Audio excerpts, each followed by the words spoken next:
Haverá guerra civil no Brasil? Brasileiros patriotas, divulguem esse vídeo com as palavras do general do Exército e ex-chefe do Estado-Maior do Ministério da Defesa, Rômulo Bini Pereira. O artigo foi publicado no tradicional jornal de maior circulação de São Paulo, o Estadão, de 2 de abril de 2016. Diz o general: notícias constantes veiculadas nas colunas políticas de mídia, com repercussões significativas nas redes sociais, asseguram que o atual governo aventou a hipótese de decretar as medidas constantes do título 5 da Constituição, da defesa do Estado e das instituições democráticas. Elas seriam decretadas em razão do agravamento das posições políticas e ideológicas que avultam atualmente no cenário nacional e poderiam redundar em confrontos físicos entre a corrente que está a favor do impeachment da presidente Dilma e a que está contra. A situação econômica crítica do país e os visíveis conflitos e desacordos entre as instituições maiores aumentam a ebulição dos debates políticos. Renomados analistas já assinalam que vivemos uma crise de insensatez, uma afirmativa real e não fantasiosa que contamina os valores e as atitudes do cenário político nacional. Qualquer que seja o resultado do processo de impeachment da presidente, que ora corre no Congresso, o país atravessará um período de confrontos que as nossas instituições provavelmente não serão capazes de conduzir ou solucionar. Deverão socorrer-se dos artigos 136 e 137 do título 5, que estabelecem as normas para a decretação de medidas a adotar em face de iminente instabilidade institucional, o estado de defesa ou o estado de sítio. Caso se concretize o impeachment, indubitavelmente haverá reação por parte dos atuais governantes. A própria presidente, esquecendo-se de que é a maior autoridade de um país de dimensões continentais, com 200 milhões de habitantes, voltou a agir como verdadeira militante partidária, em comícios em pleno salão nobre do Palácio do Planalto. Diante de uma claque de juristas intelectuais de esquerda, membros do PT e escudeiros do PCdoB, bradou o já inócuo bordão: não vai ter golpe. Não deveria tê-lo feito, pois os juízes da mais alta corte do país, o Supremo Tribunal Federal, os acovardados, segundo Lula, legitimam a abertura desse processo. O processo de impeachment é previsto na Constituição e nas leis brasileiras. Não se trata de um golpe. Um processo de impeachment que é ilegítimo e ilegal. Não acredito que ela tenha falado que impeachment é golpe. Tentativa sistemática de golpe. Ela não só se insurge contra tais opiniões, mas também contra as decisões do Dr. Sérgio Moro, juiz de primeira instância. Um conflito direto entre os dois poderes, fato raro na história nacional, e que joga por terra a máxima respeitada pela sociedade brasileira, de que decisão judicial não se discute, cumpre-se. Essas posições radicais, autoritárias e antidemocráticas bem demonstram o que seria do país se essa ex-guerrilheira, ainda considerada heroína por setores das esquerdas radicais brasileiras, assumisse o poder nos idos de 1970.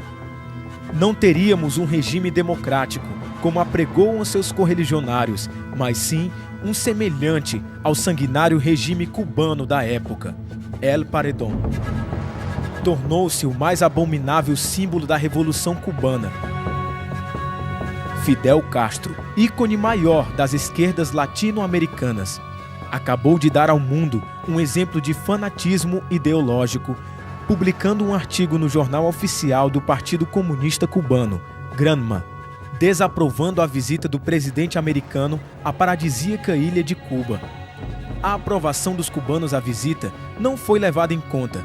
Caso semelhante ocorre aqui, quando a presidente, movida pelo fanatismo ideológico, bem claro em suas últimas declarações e com a aprovação de seus seguidores, não querendo ver a enorme desaprovação que o povo brasileiro lhe confere, conduz a nação para o abismo. Nas gravações reveladas pela Operação Lava Jato, o ex-presidente Lula, líder e mentor da presidente, expressou-se de modo chulo nos diálogos, abusando de termos obscenos para ofender a outros poderes, demonstrando apego incomensurável ao poder e também não querendo ver o mar de lama em que se afogou o seu partido.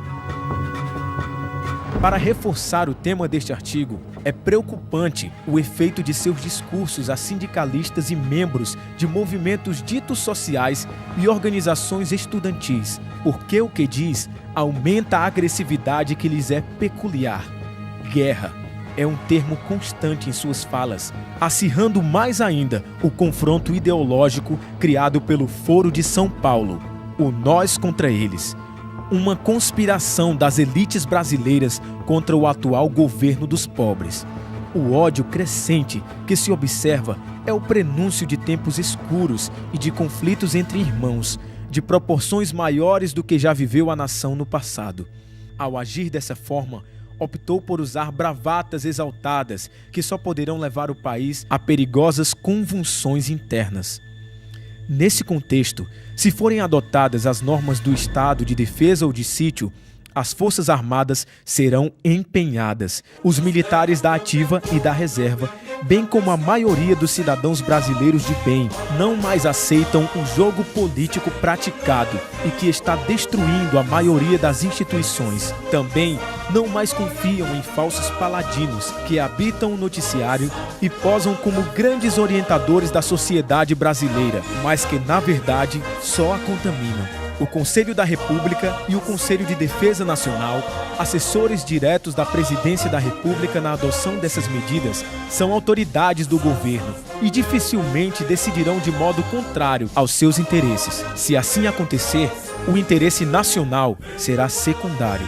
Então, como agirá o militar de qualquer nível hierárquico no cumprimento de missões oriundas e determinadas por esses preceitos constitucionais, se as considerar ilegais e consubstanciadas a velados interesses de um jogo político? Como aceitaria cumprir um ato que julga ilegal dentro de uma missão legal?